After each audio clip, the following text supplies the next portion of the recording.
అనంత భక్తి సనాతన ధర్మ ఛానల్కి స్వాగతం. ఓం శ్రీ గణేశాయ నమః. ఓం శ్రీ సరస్వతియై నమః. ఓం శ్రీ గురుభ్యో నమః. లేనిపోని గొప్పలకు పోయి అనవసరమైన ఇబ్బందులు తెచ్చుకోకు. ఈ చిన్న వాక్యంలో ఎంతో లోతైన అర్థం దాగి ఉంది. ప్రతి మనిషి జీవితంలో ఈ సూత్రాన్ని పాటిస్తే నిజమైన సంతోషాన్ని, ప్రశాంతతను పొందగలడు. మాట యొక్క లోతైన అర్థం. మన సమాజంలో చాలామంది తమ స్థాయికి మించిన జీవితాన్ని గడపాలని ప్రయత్నిస్తుంటారు. ఇతరుల ముందు తమకు తాము గొప్పగా చూపించుకోవాలని తపన వారికి కష్టాల్లోకి నెడుతుంది. ఈ మాట మనల్ని హెచ్చరిస్తుంది.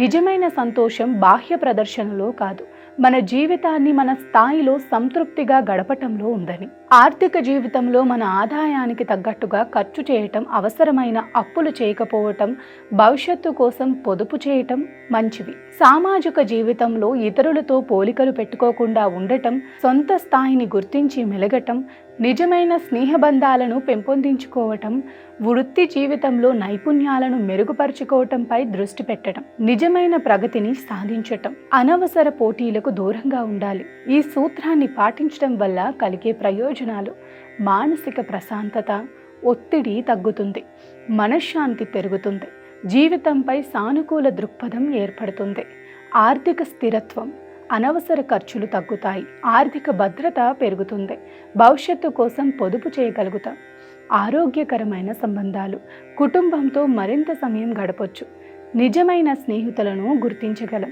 సామాజిక ఒత్తిడి తగ్గుతుంది. ఆఖరుగా లేనిపోని గొప్పలకు పోయి అనవసరమైన ఇబ్బందులు తెచ్చుకోకు అనే ఈ మాట కేవలం ఒక సలహా మాత్రమే కాదు, ఇది జీవిత విజయానికి ఒక మార్గదర్శక సూత్రం. మన జీవితాన్ని సరళంగా, నిజాయితీగా గడిపితే అదే నిజమైన సంతోషానికి, ప్రశాంతతకు మార్గం. ఇతరుల జీవితాలలో కూడా వెలుగు నింపగలదని నమ్మకం. సర్వే జన సుఖినో భవంతు. లోకా సమస్త సుఖినో భవంతు.